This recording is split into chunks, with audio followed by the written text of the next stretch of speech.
అటు దుర్యోధనాదులు ఇటు పాండవులు వచ్చి నమస్కారం చేసి మీరు మాకు విలువిద్య నేర్పారు కదా, ఏం కావాలని అడిగారు. అయితే ఆయన అన్నాడు, ద్రుపదుండి పట్టి బంధించి తెచ్చి నా కాళ్ళ మీద పడయండి, అదే నాకు గురుదక్షిణ అన్నాడు. అక్కడ పోయింది బ్రాహ్మణ్యం ద్రోణుడిది. ఎందువల్ల? అంత గొప్పవాడైనా, అంత శాస్త్రం చదువుకున్నా, అంత పరశురాముడి దగ్గర విలువిద్య అభ్యాసం చేసినా, అన్ని వేదాలు చదువుకున్నవాడైనా, పాండవులకు గురువైనా, ధర్మరాజు చేత నమస్కరింపబడిన, ప్రతిరోజు కృష్ణ దర్శనాన్ని సాకారంగా పొందిన పెద్ద తప్పు ఒకటి చేసేసాడు. ఎక్కడ చేశాడు అంటే, ఎప్పుడో చిన్నతనంలో ఇద్దరూ ఒక గురువు గారి దగ్గర చదువుకున్నారు, ద్రుపదుడు ద్రోణుడు. చదువుకున్నప్పుడు సహజంగా ఇద్దరు సహ విద్యార్థులు కనుక ఒరే ఒరే అని పిలుచుకునేవారు.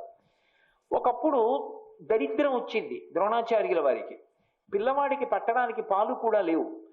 ద్రుపదుడు నాతో కలిసి చదువుకున్న స్నేహితుడు ఇప్పుడు రాజు అయ్యాడు. వెళ్ళి ఆయన అడిగి ఆవులు తీసుకొస్తాను, సంపద తీసుకొస్తానని ద్రుపదుడి దగ్గరికి వెళ్ళాడు. ద్రోణుణ్ణి చూసి ద్రుపదుడు గుర్తుపట్టాడు.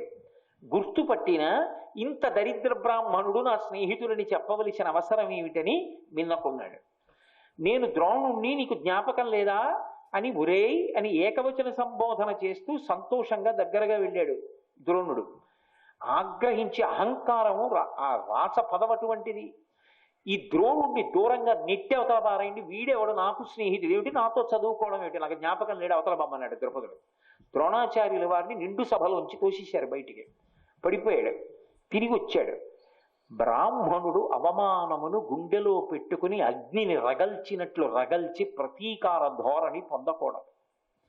బ్రాహ్మణుడికి ఉండవలసినటువంటిది క్షమ, ఓర్పుతో ఉండాలి. బ్రాహ్మణుడికి క్షమ లేదనుకోండి, భూమి నిలబడదు. వాడి అనుష్ఠాన బలం శాపాలుగా పనికొచ్చింది అనుకోండి, ఎవరు నిలబడతారు? ఇంకా ఓర్పుకి పనికి రావాలి. కానీ ద్రోణుడు ఓర్పు పట్టలేదు. పట్టకుండా దాన్ని పెట్టుకున్నాడు గుండెలో. ఎంత జాగ్రత్తగా పెట్టుకోగలిగాడంటే, ఎన్నడూ బయటపడకుండా లోపల పెట్టుకున్నాడు.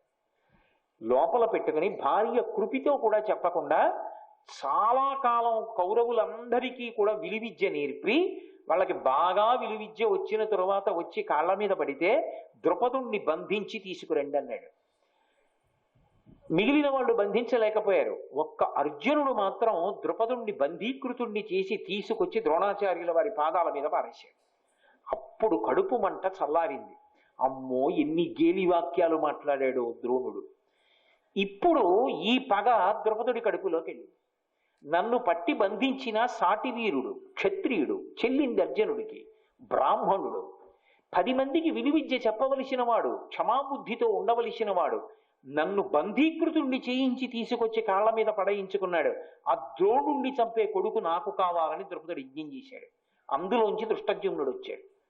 అర్జునుడికి భార్య కాగలిగిన ఆడపిల్ల కావాలన్నాడు, ద్రౌపదీదేవి వచ్చింది అందులోంచి. అక్కడతో ఊరుకున్నాడా ద్రోణాచార్యుల వారు?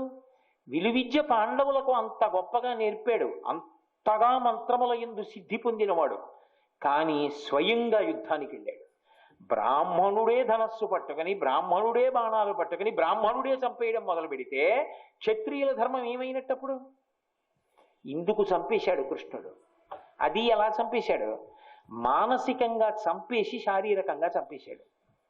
అశ్వత్థామ హతః పాంచజన్యం పూరించాడు, కుంజరహ అని అన్నాడు. కుంజరహ పాంచజన్యం మ్రోతలో వినపడలేదు.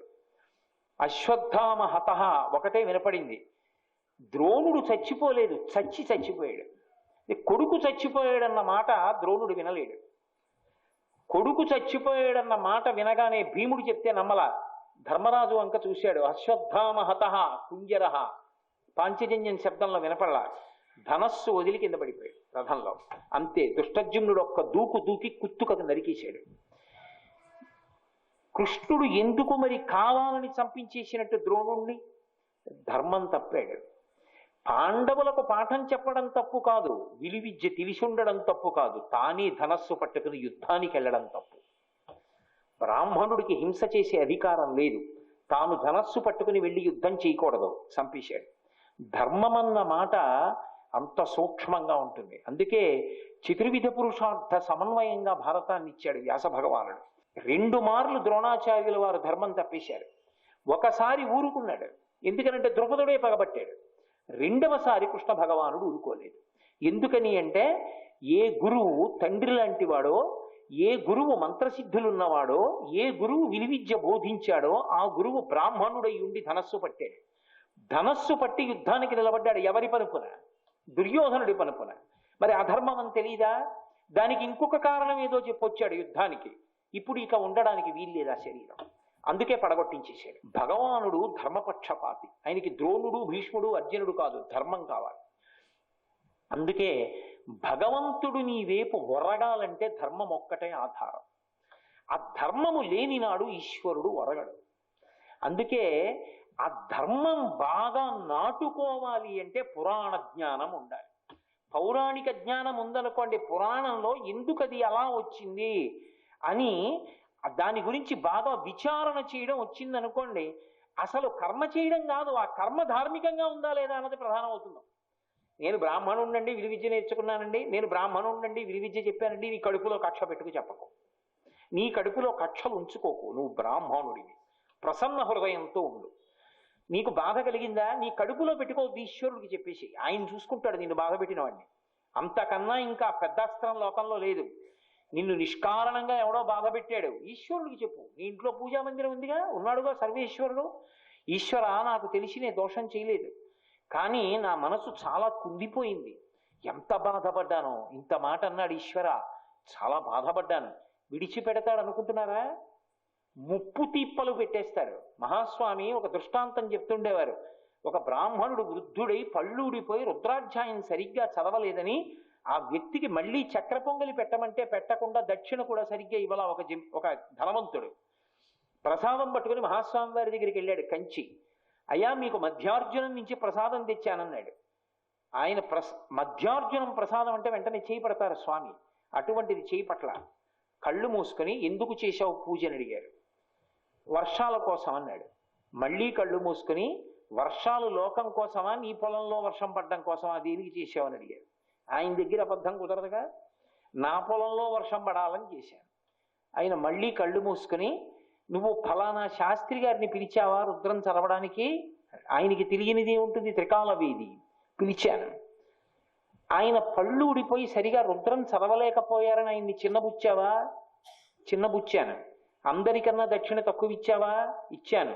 ఆయన పాయసాన్న మళ్ళీ వడ్డించమని అడిగితే వడ్డించకుండా వెళ్ళిపోయావా? వెళ్ళిపోయాను.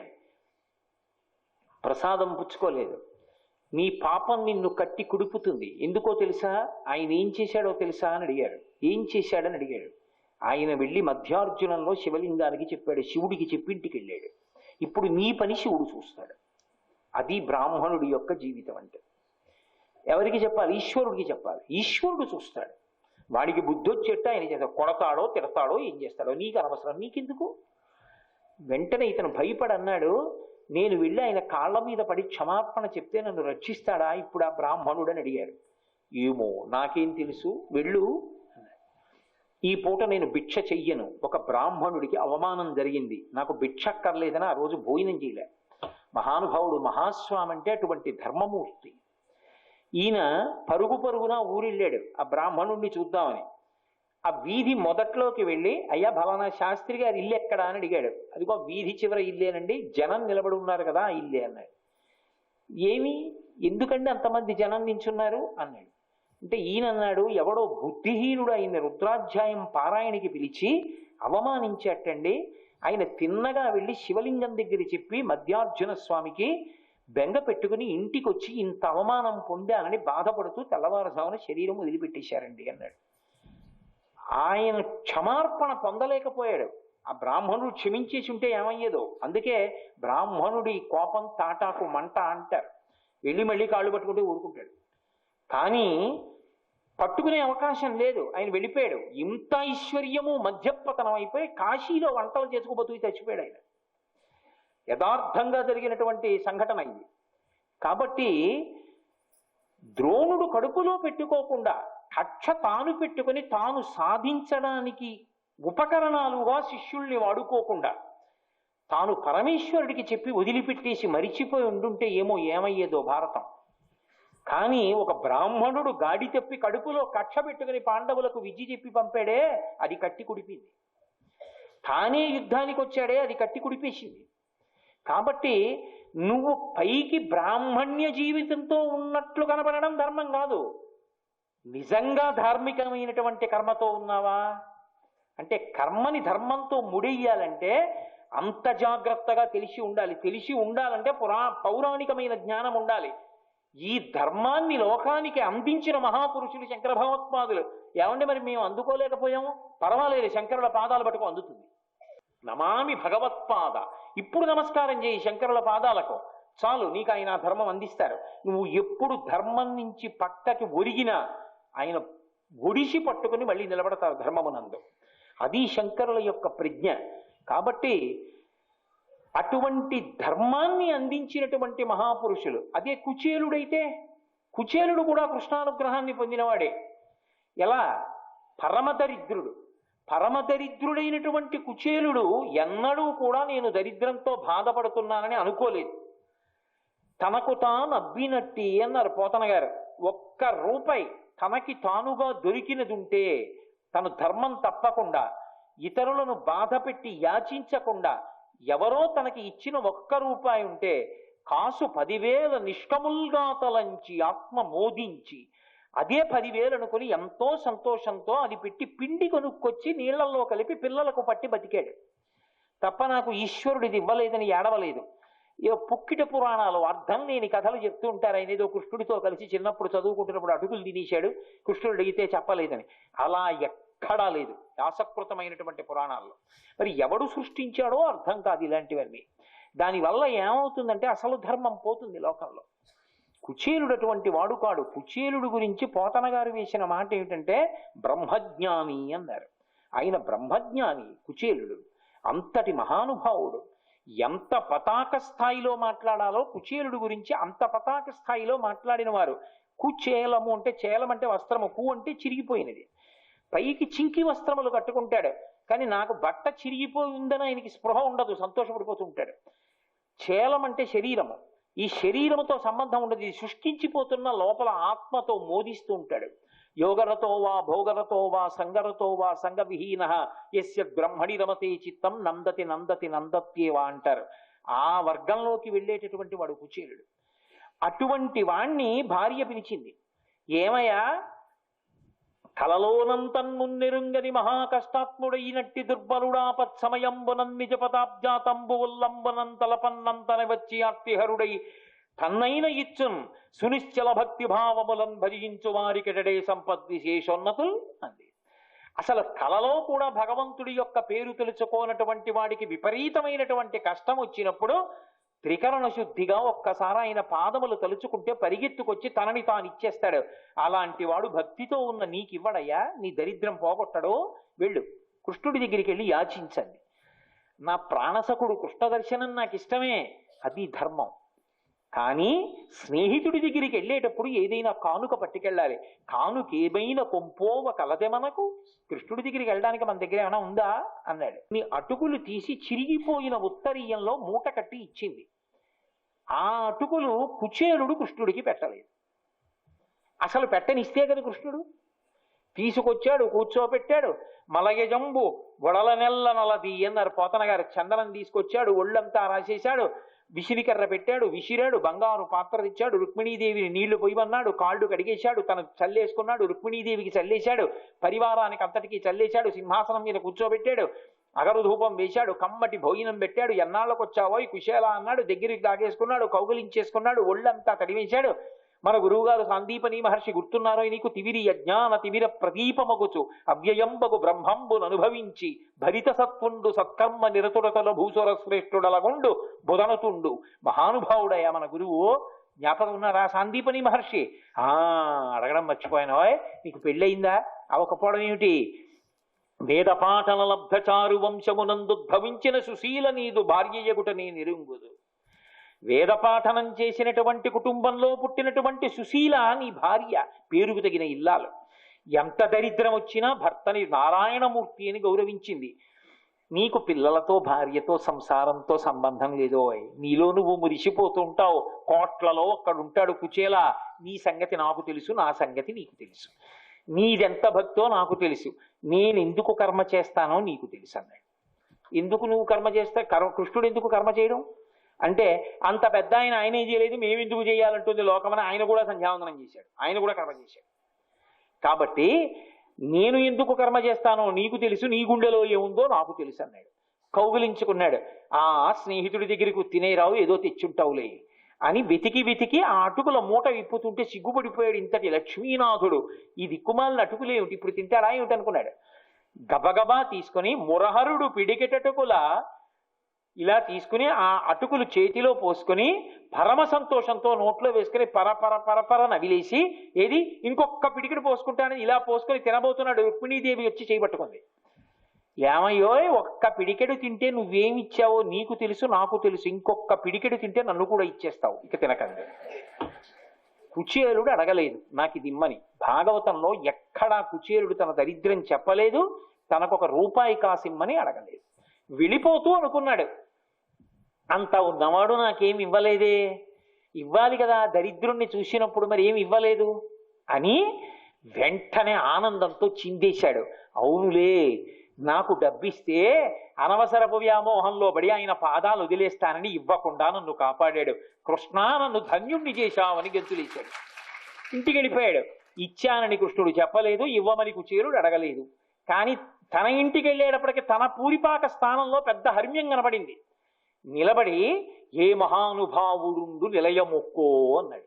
ఏ మహానుభావుడు ఉంటాడో, అబ్బో ఇందులోంచి బయటికి వస్తున్నటువంటి దాసదాసీమణులే ఇన్ని ఆభరణాలు పెట్టుకున్నారంటే యజమానురాలు ఎంత గొప్పవాళ్ళో అనుకున్నాడు. ఇంతలో ఒక ఆవిడ వచ్చి గభాలన కాళ్ళు పట్టుకుని నాథా నమస్కారం అంది. తప్పమ్మా అలా అనకూడదు, మీరెవరు అన్నాడు. నేనేనండి అంది. ఒంటి నిండా బంగారు ఆభరణాలే, సరిగంచు పట్టు చీర కట్టుకుని. ఎక్కడవి అన్నాడు. ఏ సమయంలో కృష్ణుడి పిడికెటటుకులు నోట్లో పోసుకున్నాడో ఆ సమయంలోనే ఇక్కడ ఐశ్వర్యం వచ్చింది. కుచేలుణ్ణి కృష్ణుడు రక్షించాడు. ఎందుకని? ఐశ్వర్యము ఉన్నా కూడా భక్తి పాడవకుండా వరం ఇచ్చి తనలో కలుపుకున్నాడు. ఇప్పటికీ బేంటి ద్వారకా అని మనం వెళ్ళి దర్శనం చేయట్లా.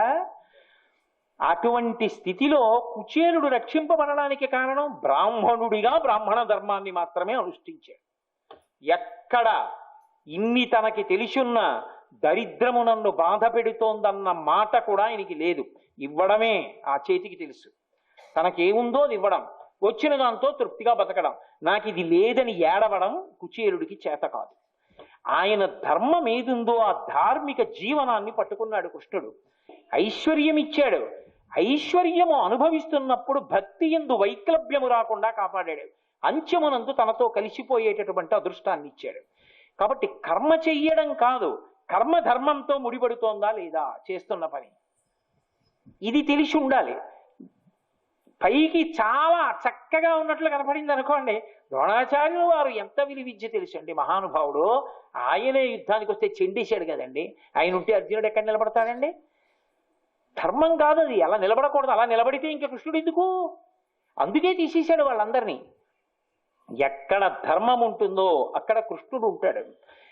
ఎక్కడ ధర్మమును నమ్ముకున్నవాడున్నాడో వాడు ఒకవేళ అటు ఇటు పొరపాటు పడుతున్నాడు అనుకోండి, భగవానుడు గభాలన భుజాలు పట్టుకుని వాడు పతనమైపోకుండా వాడిని కాపాడతాడు. ఏదో అడ్డు పెడతాడంతే, అడ్డు పెట్టి కాపాడతాడు. మహాత్మా గాంధీ గారి జీవితం సర్వనాశనం అయిపోవలసింది.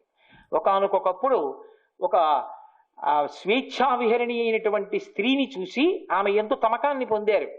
ఇంకొక 10 నిమిషాలుంటే అమ్మకిచ్చిన మాట తప్పి ఆయన పరమ భయంకరమైన తప్పు చేసేస్తాడు. ఇంకొక 10 నిమిషాల్లో ఆ దోషం జరిగిపోతుందనగా అమ్మకిచ్చిన మాట గుర్తొచ్చింది. నువ్వు పెళ్లి చేసే వరకు పరకాంత జోలికి నేను వెళ్ళను, భార్యతో తప్ప కామము ఇతర స్త్రీలతో అనుభవించాలని చేసిన ప్రతిజ్ఞ. అంతే, సర్రను తిరిగి వెనక్కి తిరిగి వెళ్ళిపోయారు. ఇవాళ Mahatma Gandhi father of the nation అంటే ఇంటింటికి తండ్రి. ఆయన తండ్రి జాతికి. ఆయనని అగౌరవపరచడం మన తండ్రిని అగౌరవపరచడం లాంటిది. కాబట్టి అంతటి మహాత్ముడు అయ్యాడు అంటే ఒకనాడు ధర్మమునందు వైక్లభ్యం వస్తుంటే ఎవరు ఆయన్ని దిద్దారంటే పరమేశ్వరుడు దిద్దారని చెప్పాలి అప్పుడు. కాబట్టి అది ఎప్పుడు ఉంటుంది అంటే ధర్మపక్షపాతి అయితే ఆ ధర్మము నన్ను రక్షిస్తుందన్న విశ్వాసము నీకు ఉండాలి. ధర్మము రక్షిస్తుందన్న విశ్వాసం ఎందుకు కలుగుతుంది? సర్గశ్చ అనుసర్గశ్చ వంశో మన్వంతరాణి చ పురాణ పంచలక్షణాలతో పురాణం ప్రకాశిస్తోంది. సర్గ, ప్రతిసర్గ, వంశము, మన్వంతరము ఇటువంటి విశేషాలు చెప్తున్నప్పుడు ధర్మాన్ని పట్టుకున్నవాడు ఏమయ్యాడో చెప్తుంది, ధర్మం వదిలిపెట్టిన వాడు ఏమయ్యాడో చెప్తుంది. చదవగా చదవగా చదవగా చదవగా ధర్మమునందు మనసు నిలబడుతుంది. అన్ని పురాణాలు నేను చదవలేను, అన్ని పురాణాలు నేను వినలేనండి అన్నవాడు కనీసం శంకర భగవత్పాదుల యొక్క పాదములు పట్టుకుని ఒక్క నమస్కారం చేస్తే, ఆలయం కరుణాలయం, ఆయన కరుణామయులు కాబట్టి ధర్మమునందు పూనిక కలిగేటట్టు చేసి అధర్మము వైపుకి పడిపోకుండా కాపాడతారు. దానివల్ల మనుష్య జన్మ యొక్క ప్రయోజనము నిలబడుతుంది. ఇప్పుడు శంకర భగవత్పాదుల కన్నా మహాపురుషులు ఎక్కడున్నారు? కాబట్టి శృతి స్మృతి పురాణానాం, శృతి అంటే వేదం, వేదాంతర్గతమైనటువంటి సిద్ధాంతమే అద్వైత సిద్ధాంతము. అద్వైతం అంటే అద్వితీయం అని, అద్వితీయం అంటే రెండవది లేదు. సర్వం శ్రీ ఉమామహేశ్వర పరబ్రహ్మార్పణమస్తు. స్వస్తి.